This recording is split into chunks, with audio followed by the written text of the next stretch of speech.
Je ne sais pas si je dois me sentir flattée ou offensée, parce que réussir à faire ce dont tu m'accuses voudrait dire que je suis un véritable génie. Oh, tu n'as pas pu arrêter ces télécabines toute seule. Je suis persuadée qu'on t'a aidé. Oh oui, je vois. La fée des télécabines est une amie, c'est sans doute elle qui... Je pensais à Bill. Bill. Il était à Los Angeles. Et même s'il avait été là, la mécanique, ce n'est pas vraiment son truc. C'est un homme puissant qui a des relations un peu partout. Il aurait pu payer quelqu'un pour le faire à sa place.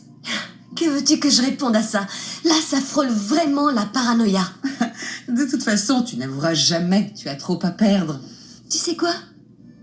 Pense ce que tu veux, je m'en fiche. Tu sais, tu as peut-être réussi à les séparer pour le moment. Mais un conseil, ne t'attache pas trop à cette bague, d'accord? Car ton mari n'hésitera pas une seconde à te la reprendre. Dès qu'il saura comment sa tendre épouse l'a piégée. Piégé? Waouh! Tu te moques de moi. Ils sont faits l'un pour l'autre.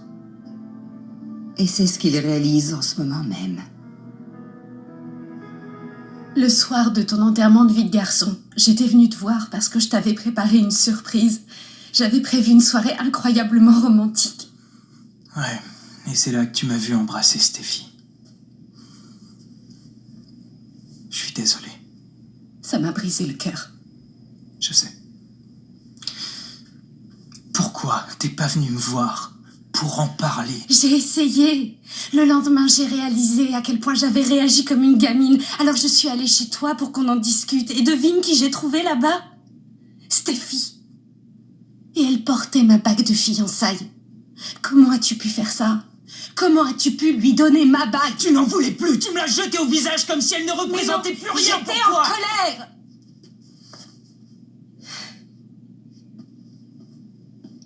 Mais je croyais encore en notre couple.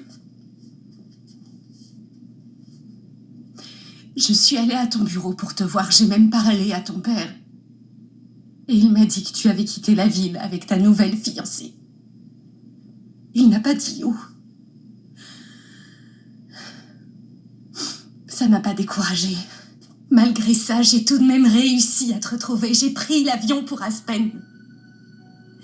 Quand je suis montée dans la télécabine, je me suis mise à penser à notre couple qui pouvait encore être sauvé.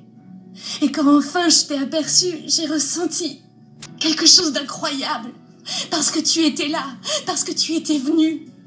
Tu te rends compte que j'étais pratiquement arrivée là-haut lorsque la télécabine s'est arrêtée. Et là, j'ai vu arriver Steffi.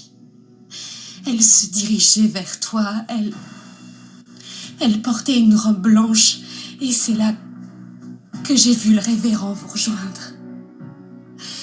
J'ai hurlé, je t'ai appelé, j'ai crié de toutes mes forces pour que tu m'entendes. J'ai frappé contre les parois de la cabine, mais ça n'a servi à rien. Je ne t'ai pas entendu.